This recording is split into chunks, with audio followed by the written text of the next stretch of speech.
Security forces in Jamaica to get special powers in another community. And in sport, a West Indies women's squad is named for a T20 series against Sri Lanka women. I'm Ricardo Roberts and this is Caribbean in 10 for Wednesday, October 18th. I'll be back with the details after the break. Grow your business or promote your event through the services offered by the Caribbean Media Corporation and CaribVision. Our distribution provides a platform on cable, terrestrial television, and websites. We cover carnivals and events from across the region. We can bring your event live and alive to the world. For music makers, program producers, businesses, we can expand your reach to in excess of 2 million households daily. Our other services include news updates to enhance your media products, studio space for program and development. We can facilitate the launch of new products and services and training. Contact us and we will help you unleash your creative ability, develop products and services, and provide the medium to watch them grow. Contact Loretta Skeet at cmccaribbean.com or call her 1-246-467-1044 or 1-246-253-3889.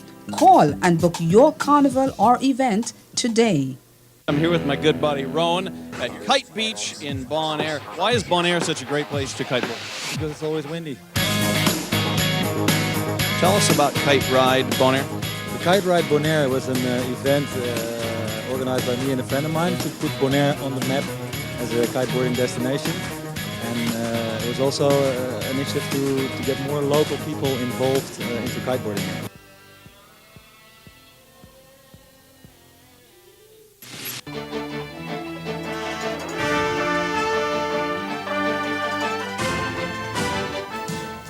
Jamaica's Prime Minister Andrew Holness has named an area in the country's capital as the second zone of special operation in which security forces will be granted special powers. The designation for Denham Town, West Kingston, took effect yesterday and will remain in force for 60 days in the first instance. The first zone was declared in Mount Salem, St. James at the beginning of last month. The justifications given for Denham Town being declared as the second zone of special operations were ongoing gang warfare, rampant criminality and escalated violence and murders, among others.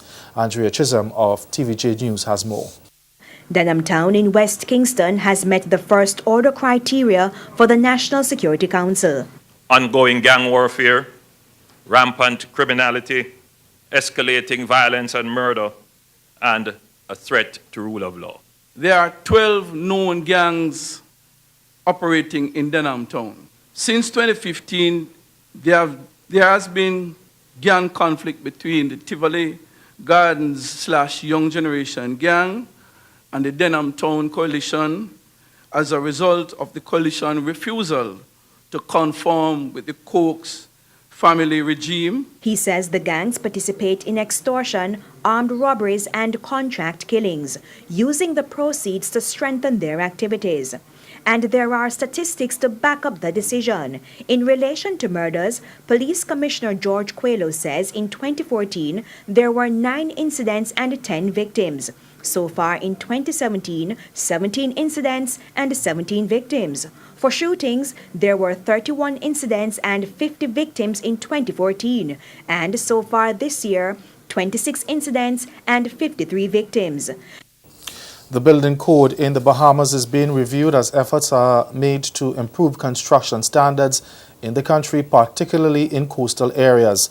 And as we hear in this Zenith Network News report, the president of the Bahamian Contractors Association has welcomed the review.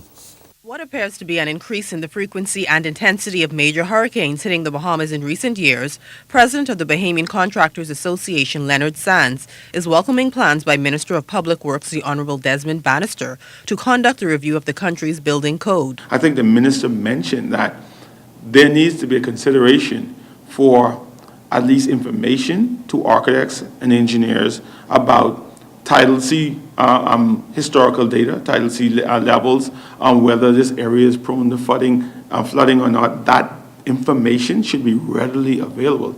Sands says the guidelines are already in the Bahamas' building code, but says greater enforcement is necessary to help the country to avoid much of the devastation that occurred in the southern Bahamas during 2 recent storms. The code itself is extremely good. It stands among the best inside our region. But again, we fail with enforcement, and it's the lack of personnel to enforce the code. At any one time, you could go to the Ministry of Works, and they could tell you we have hundreds of permits being reviewed. That's a lot, hundreds of permits, but you don't have hundreds of personnel. The association's president says he also approves of plans to go after persons who build without going through the proper channels. That ultimately hurts the industry. He says if the minister is serious about compliance, the Ministry of Works will require more compliance officers. The International Red Cross has launched a global appeal for $5.6 million to help it carry out its activities in hurricane-battered Dominica. The Red Cross America's Regional Director Walter Cotty Whittingham said Dominica is facing competition with other emergencies that the agency has in the region, and that's why it doesn't have enough money. Whittingham said the Red Cross would maintain its presence in the island, noting Prime Minister Roosevelt Skerritt's recent announcement that the organization would be taking over the distribution of relief material to communities island-wide. Stay with us, your Midday Sport is next.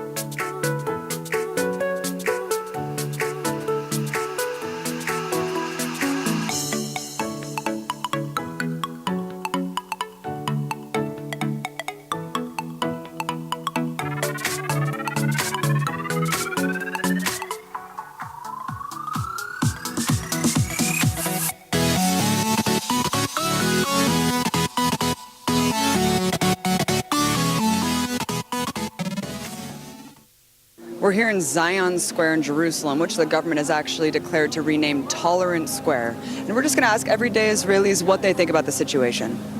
You're American. Where are you from and why did you come here? I'm from New York, and I came here with my family when I was younger to make Aliyah because it was always my parents' dream to come to Israel because we're religious. So, are you American? Yes. Oh, cool. Why? When did you move here and why? I moved here 11 years ago.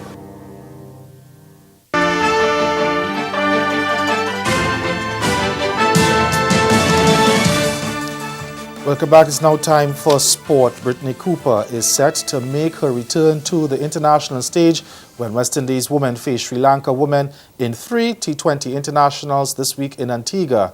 Cricket, West Indies announced on Tuesday a 13-member squad for the matches at the Coolidge Cricket Ground adjacent to the VC Bird International Airport, bringing Cooper in to replace her compatriot Renice Boyce.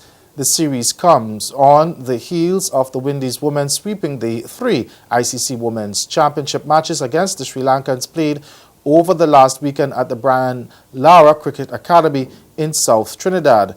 In easily her most memorable performance, the 28-year-old Cooper hit 61 from 48 balls in the semi-finals of the Women's World T20 against New Zealand women last March in India to give the Windies women their first win in a semi-final of that tournament to set up a mouth-watering final with Australia women, which they won.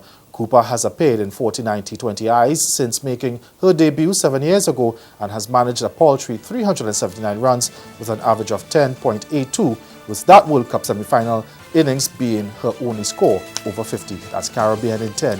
Good afternoon.